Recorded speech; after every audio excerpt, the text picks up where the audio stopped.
इसके साथ ही आज एनडीए की इस बैठक को संबोधित करते हुए प्रधानमंत्री ने ये भी कहा कि 12 साल में जितना विकास हुआ वो दशकों से क्यों नहीं हुआ। उन्होंने उपलब्धियां बताई हैं, गिनाई हैं। कहा कि 2014 में 74 एयरपोर्ट थे, अब 160 से ज्यादा हो गए हैं। 12 साल में 1000 किलोमीटर एक्सप्रेसवे से 6700 किलोमीटर एक्सप्रेसवे हो गए हैं। पहले 5 शहरों में मेट्रो थे, अब 20 शहरों में मेट्रो हो गए हैं। 2014 में 700 करोड़ रुपए से 23,000 करोड़ के डिफेंस एक्सपोर्ट तक पहुंचे हैं। प्रधानमंत्री ने अपने संबोधन में इस बात का भी जिक्र किया कि 2014 में मोबाइल बाहर से आते थे, लेकिन आज 35% मोबाइल फोन भारत खुद बनाता है। 2014 में जहां एथेनॉल 1.5% था, जो 20% तक पहुंच गया है।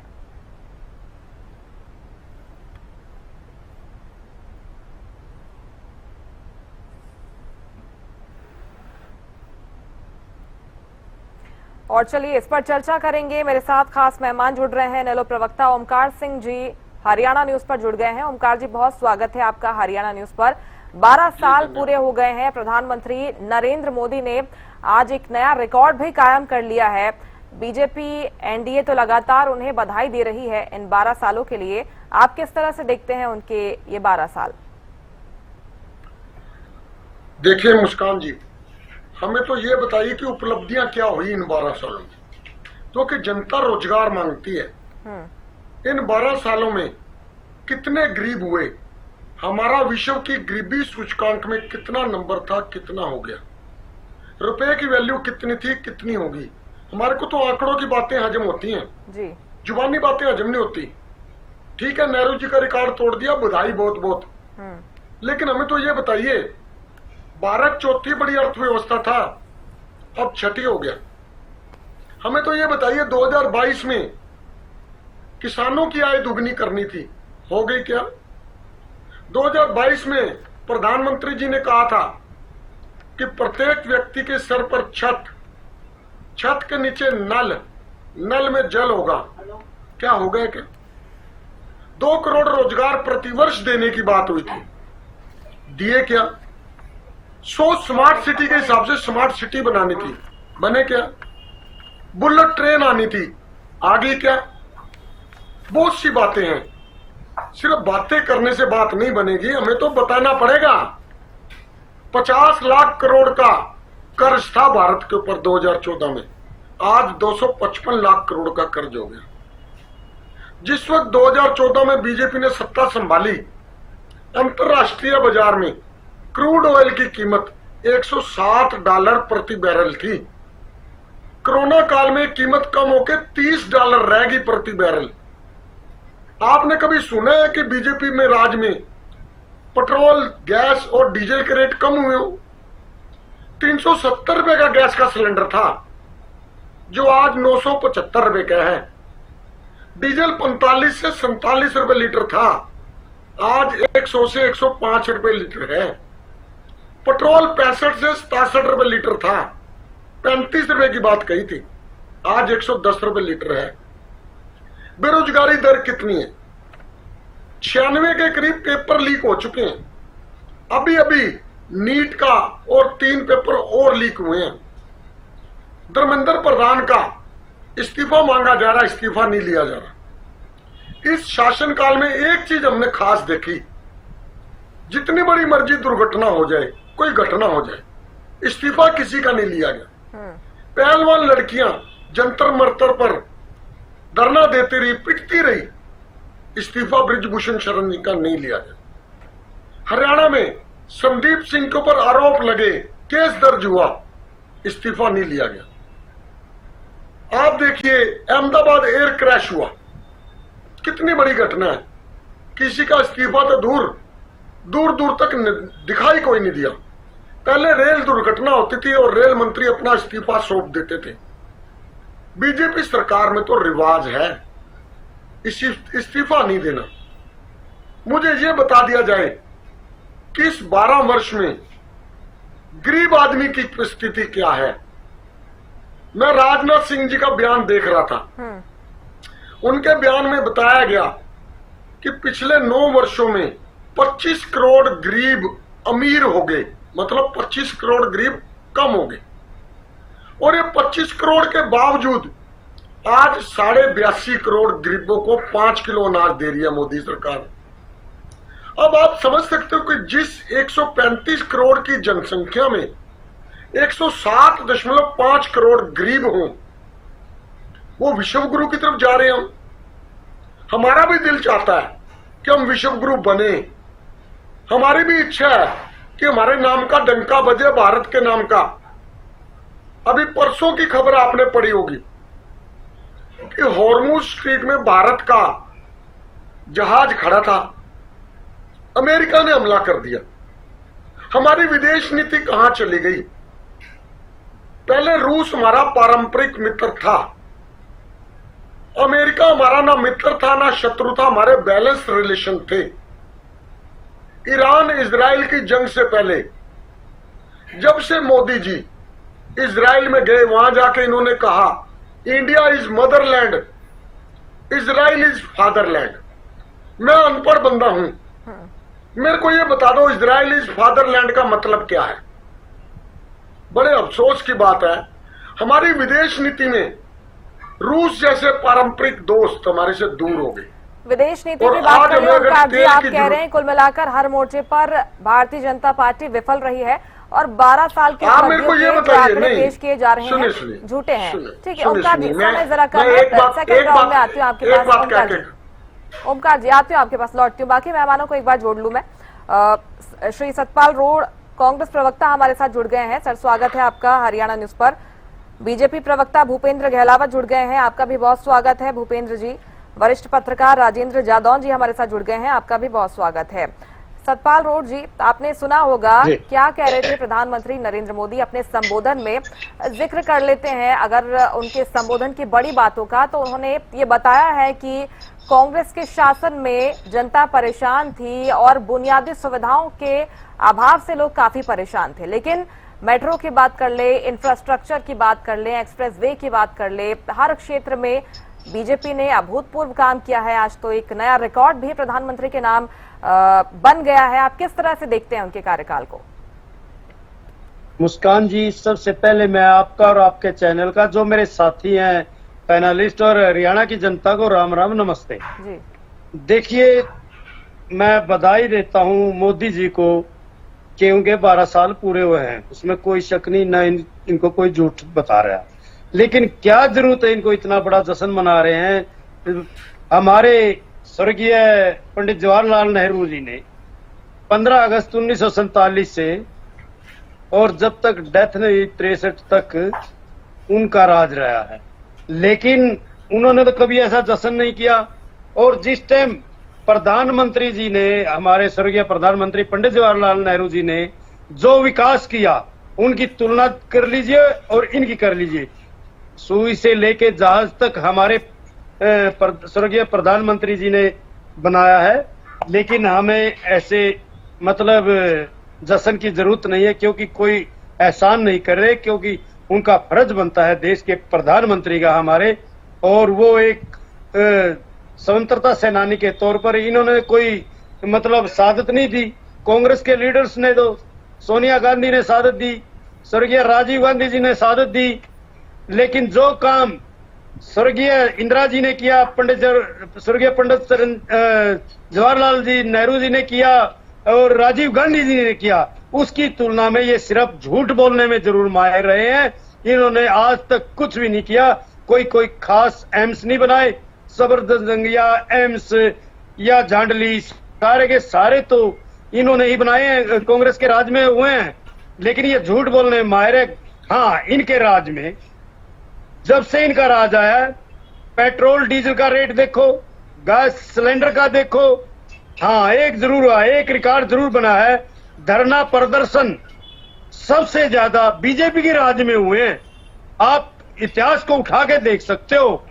जो इन्होंने किसानों पर अत्याचार किए हैं, जो इन्होंने महिलाओं पर अत्याचार किए हैं, जो नर्सिंग की लड़कियां हैं, ITI की लड़कियां हैं, सर्दियों में दौड़ा के पिटा इन्होंने। किसानों को बॉर्डर पे इतने दिन तक भूखा तड़पाया इन्होंने। और ये सिर्फ लठ राज करना जानते हैं, जनता राज इनके बस का नहीं है।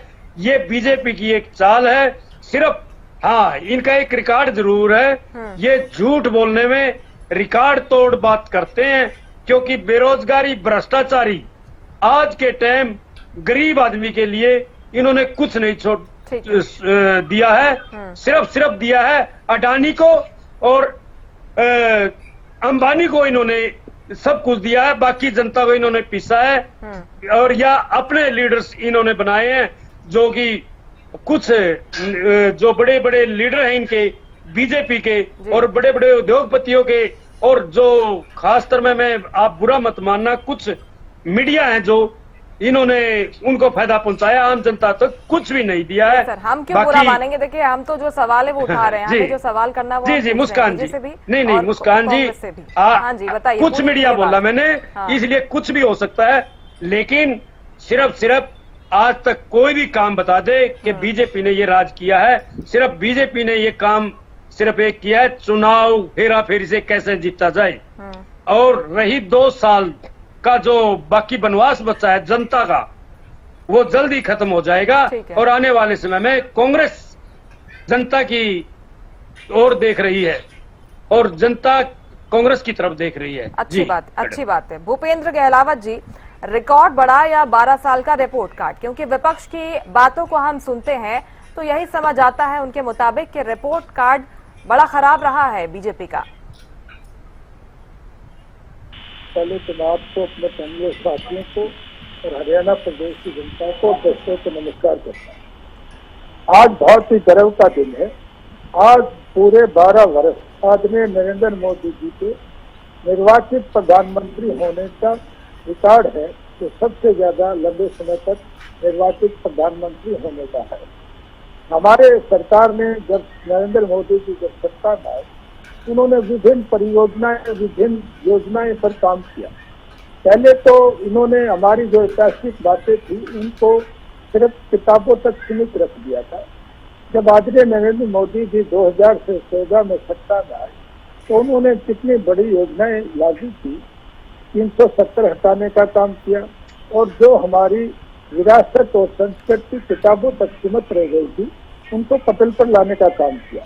चाहे केदारनाथ की बात हो, चाहे काशी विश्वनाथ की बात हो, चाहे अयोध्या में राम मंदिर बनाने की बात हो, उन सबको धरातल पर लाने की बात हुई। ये सिर्फ धार्मिक मामला नहीं था, ये हमारी आस्था से जुड़ी हुई चीजें थी। इनको आदरणीय मोदी जी ने धरातल पर लाने का काम किया। और मैं ये कहता हूँ कि 2014 से पहले हमारी देश की जो अर्थव्यवस्था थी वो 11वें नंबर पर थी। आज हम 4थे नंबर के आने के लिए अग्रसर हैं। और कितनी सारी कल्याणकारी योजनाएं, पहले जो कल्याणकारी योजनाएं होती थी वो भ्रष्टाचार की भेंट चढ़ जाती थी। राजीव गांधी ने एक बार खुद कहा था कि 1 रुपया आते आते 10 पैसे हो जाता है। हमने जितनी योजनाएं लागू की हैं वो सीधे 51 लाख करोड़ रुपए सीधे जो खाते में पहुंचाने का काम हमने गरीबों के खाते में पहुंचाने का काम किया है। कोई पूरी पारदर्शिता से, कोई बिचौलिया नहीं, कोई बीच में कुछ नहीं है।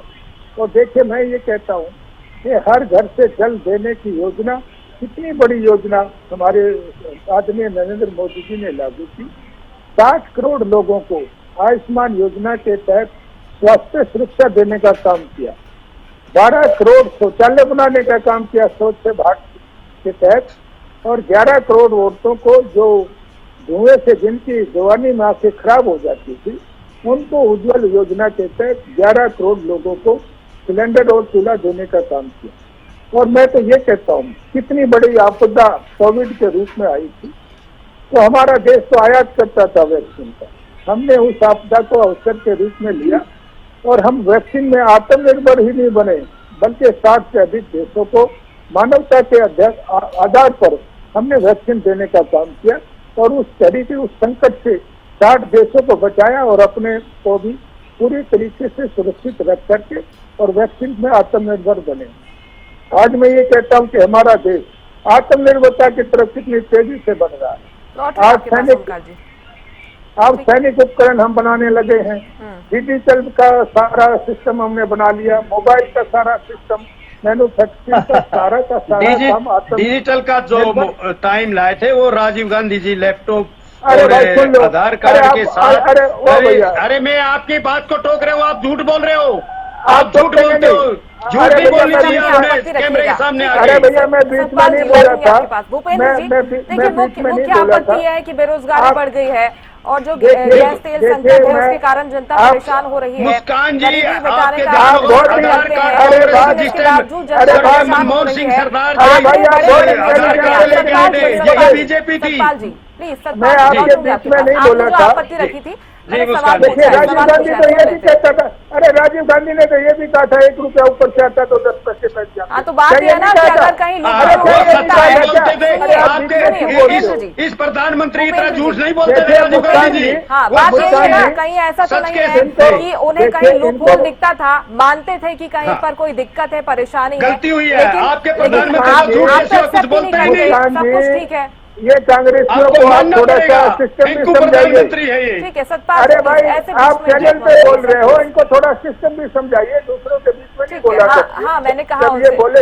नहीं, आपके बात का जवाब दे रहा हूँ मैं सतपाल बीच जी, में प्लीज। नहीं। अरे भैया जवाब समय आप का देना, अरे मैं आपको लौटूंगी समय आपके मिले पास। जब जवाब देना। हाँ।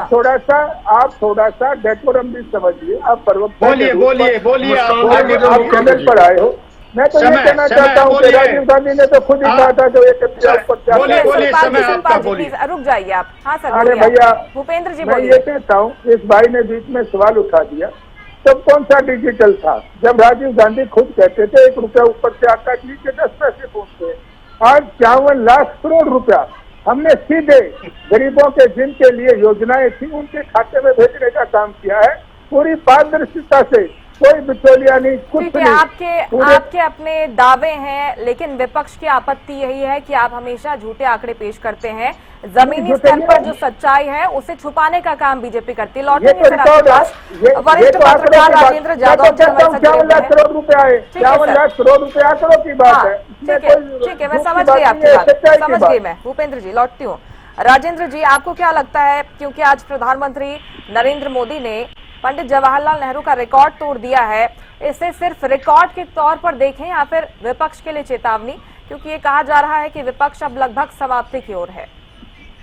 नहीं, देखिए राजनीति के दृष्टि से तो ठीक है कि वो पंडित जवाहरलाल नेहरू ने सबसे लंबा जो है कार्यकाल अपना प्रधानमंत्री पद पर निकाला था और उसके मुकाबले उसको, उस रिकॉर्ड को नरेंद्र मोदी जी ने तोड़ दिया, वो उससे भी आगे निकल गए। तो राजनीतिक दृष्टि से ठीक है, लेकिन अब उपलब्धियों की बात होती है तो ठीक है, उनके पास कुछ आंकड़े हैं वो तुलनात्मक कि कांग्रेस के शासनकाल में पिछले 10 साल में इतने किलोमीटर हाईवे बने, तो हमने जो है कुछ ज्यादा किलोमीटर बना दिए, एयरपोर्ट ज्यादा बना दिए, कई जो है मेडिकल कॉलेज ज्यादा बना दिए, बहुत सारे एम्स ज्यादा बना दिए, बहुत सारे आंकड़े उनके पास है। लेकिन आंकड़ा ये भी है जो दुखदाई है एकदम ही कि उज्ज्वला योजना का बहुत प्रचार होता है, लेकिन पता चला उसमें जो है 9 सिलेंडर का प्रावधान था, अब 4 सिलेंडर का कर दिया घटा के, जबकि उज्ज्वला योजना का जोरों से प्रचार हो रहा है। या फिर जो है 81 करोड़ लोगों को जाता है अनाज मुफ्त। तो सवाल ये है कि आप कह रहे थे हमने तो 25 करोड़ गरीबी के रेखा के ऊपर उठा दी, तो मेरे ख्याल से 81 करोड़ में से तो वो घटने चाहिए थे ना, वो घटे ही नहीं, तो फिर क्या सकता है। तो इसका मतलब ये है कि गरीबी जो दूर करने का जो है आपका जो आकलन है उसमें कहीं ना कहीं कमी है कि जिस तरह से आप दावा कर रहे हैं कि 25 करोड़ लोग गरीबी रेखा से बाहर निकल गए और वो पॉवर्टी लाइन पर आ गए या वो और रिच लाइन पर आ गए, लेकिन ये है कि जब वो लगातार 81 करोड़ का आंकड़ा बना हुआ है वो अनाज ले रहे हैं, तो इसका मतलब कहीं ना कहीं अभी आपके जो कैलकुलेशन में या आपके आकलन में कोई कमी है। दूसरे, आर्थिक असमानता बहुत जबरदस्त है। एक तरफ जो है 81 करोड़ लोग मुफ्त अनाज ले रहे हैं, एक तरफ देश की सारी संपत्तियां 1-1.5% लोगों के हाथ में। इस मोर्चे पर भी तो कुछ काम करने की जरूरत है। आप प्राइवेटाइज किए जा रहे हैं, प्राइवेटाइजेशन किए जा रहे हैं, प्राइवेट कंपनियां किस तरह से, एजुकेशन बहुत महंगी हो रही है क्योंकि प्राइवेट इंस्टीट्यूट जो है बड़ी बड़ा चढ़ा के फीस वसूल कर रहे हैं। इवन की यूनिवर्सिटीज में जो अंडर गवर्नमेंट है उनमें भी फीस बहुत हाई है। इन सब चीजों को देखने की जरूरत है। गरीबी, बेरोजगारी, अर्थव्यवस्था के मोर्चे पर आपको ये एडवाइजरी जारी करनी पड़ रही है कि विदेशी मुद्रा भंडार पर दबाव कम करने के लिए आप ये काम ना करें, सोना ना खरीदें, विदेश यात्रा ना करें, पेट्रोल डीजल कम खर्च करें। तो ये अर्थव्यवस्था इतनी मजबूत होनी चाहिए कि हर हाल में वो झटके और दबाव झेलने की स्थिति में हो। अब आप कह रहे हैं कि 11वें स्थान से हम 4थे स्थान पर ले आए, फिर 3रे स्थान पर लाने की तैयारी है। तो सवाल ये है कि विदेशी मुद्रा भंडार इतना कमजोर क्यों है? और अभी विदेशी एजेंसियों की रिपोर्ट आती रही है कि आपने 1 लाख करोड़ का सोना बेच दिया। पहले तो सोना कभी नहीं बेचा गया, गिरवी रखा गया था। पहली बार ऐसा सुनने में आ रहा है। वो सच है झूठ है वो अलग बात है कि सरकार उसके बारे में जो है सरकार ने उसका डिनायल भी जारी किया है, उसका खंडन भी किया है कि जो सोना नहीं बेचा गया और करीब जो है 83 कुछ टन जो है बचा हुआ सोना रखा हुआ है, उतना भंडार रिजर्व है। लेकिन सवाल ये भी है कि विदेशी मुद्रा भंडार पर जवाब तभी आता है जब आपका आयात निर्यात से अधिक है। जब निर्यात आपका अधिक होगा तो विदेशी मुद्रा आपके आएगी खजाने में, और आयात अधिक होगा तो आपको विदेशी मुद्रा खर्च करनी पड़ेगी। तो ये आयात निर्यात का जो इम्बैलेंस है आपकी इकोनॉमिक नीतियों में, जब आप कह रहे हो कि हम चौथे स्थान पर आ गए, तो ये कमी क्यों है जी, इसको देखने की जरूरत है। आप ये समीक्षा कीजिए, अपने आंकड़े भी जारी कीजिए, वो भी कोई दिक्कत नहीं है।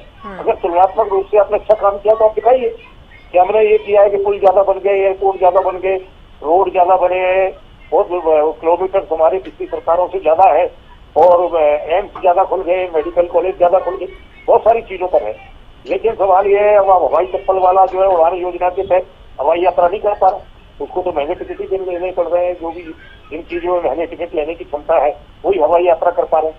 तो ये सारे वादे आपके थे 2014 के पहले से शुरू किए गए थे, अभी तक वो ठीक से जो है धरातल पर नहीं आए। तो सरकार को खुश होना चाहिए। ठीक है, मोदी जी ने एक लंबा रिकॉर्ड बनाया, पंडित जवाहरलाल नेहरू को पीछे छोड़ दिया, लेकिन फिर आप और मामलों में भी देश को आगे लेकर जाइए।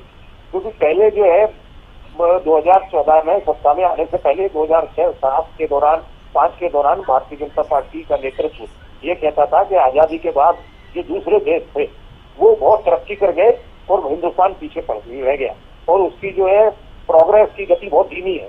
तो वो इतनी प्रोग्रेस की जो गति आप 12 साल में बढ़ाइए। फिर अब बात ये भी है, अभी देखिए कि विदेशी मुद्रा जो है अभी ये तमाम चीजें हैं जिन पर ध्यान देने की आवश्यकता है। कुल मिलाकर राजेंद्र जी, आप यही कह रहे हैं कि जो वादे आप पूरे करने के लिए आए थे, आपने कहा था कि हम पूरे करेंगे, वो वादों पर ध्यान देने की ज्यादा आवश्यकता है। लौटूंगे आपके पास। ओमकार जी, अपनी बात रखिएगा। आपको लगता है कि जो आंकड़े भारतीय जनता पार्टी पेश कर रही है, जहां पर लगता है कि उसके पक्ष में आंकड़े जा रहे हैं वहीं आंकड़े सामने रखे जाते हैं, और जहां पर वो विफल रही है आंकड़े बड़ी आसानी से छुपा लिए जाते हैं? और क्या कुछ सलाहें हैं आपके पास बीजेपी के लिए?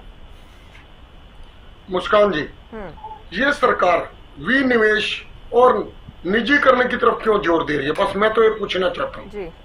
रेल बेच दी, तेल बेच दिया, बेल बेच दिया, हवाई अड्डे बेच दिए, बंदरगाह बेच दिए, जंगल बेच दिए, जमीन बेच दी, सब जगह अडानी क्यों है?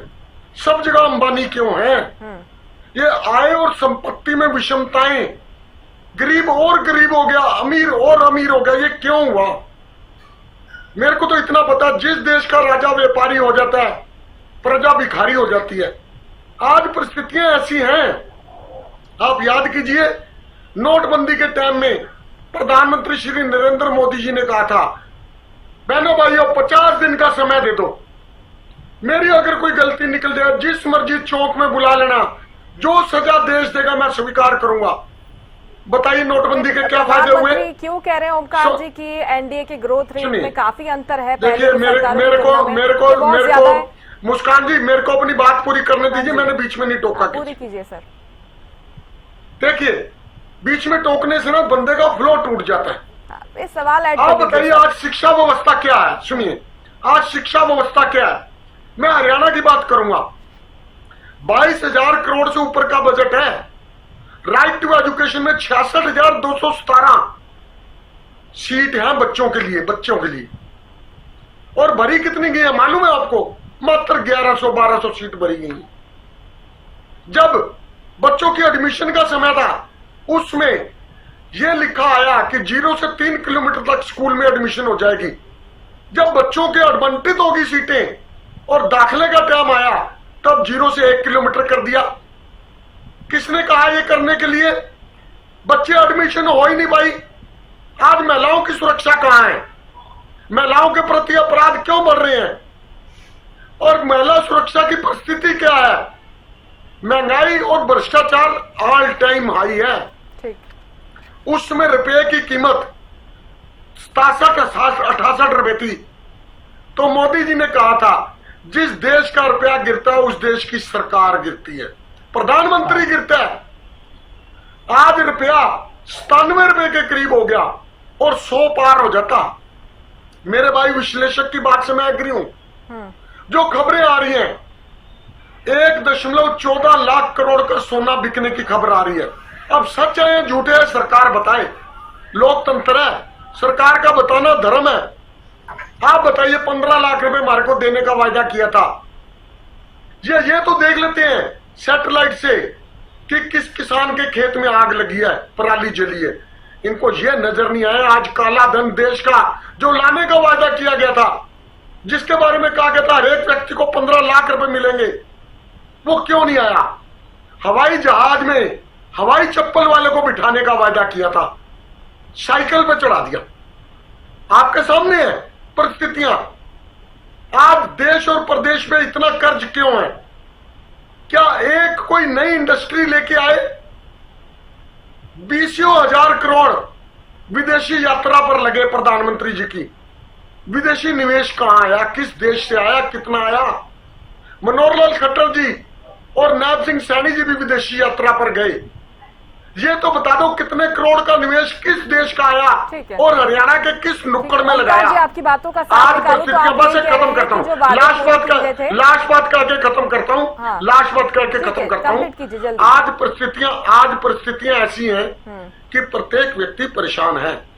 रोजगार किसी के पास नहीं है, बाजार में चले जाओ ग्राहक नहीं है, दुकान ऐसी है बोनी भी नहीं करते। आज इतनी जबरदस्त मंदी की चपेट में है और आज भी इनके विदेशी दौरे खत्म नहीं होते। हमारे को कहते हैं 1 साल के लिए सोना ना खरीदना और खुद सोना बेच रहे हैं। हमारे को कहते हैं तेल की खपत कम करो, खुद रैलियां करते हैं, रोड मार्च करते हैं और उसी दिन विदेश की यात्रा में चले जाते हैं। लोकतंत्र पूछने का अधिकार है। भूपेंद्र जी अपनी बात रखिएगा। जो आरोप लगा रहे हैं कि जो वादे आप पूरे करने की बात कहकर सत्ता में आए थे, एक भी वादा पूरा नहीं किया आपने। पहले तो मैं ये कहना चाहूंगा 140 करोड़ देश की जनता बार बार हमारे पर विश्वास करती है और लगातार 3 बार चुनाव जीतते आदरणीय नरेंद्र मोदी जी को 3 बार प्रधानमंत्री बनाने का 140 करोड़ जनता ने हमारे को विश्वास और समर्थन दिया। ये जो अभी ओंकार जी जो बात कह रहे थे, इनको तो हरियाणा प्रदेश की जनता और देश की जनता इनको तो सीरियसली नहीं लेती। इनको तो ये समझती है कि ये ऐसे ही बातें करते रहते हैं। इसीलिए पिछली बार इनकी 1 सीट आई थी, वो इनका लीडर भी हार गया, आपकी बात 2 आई।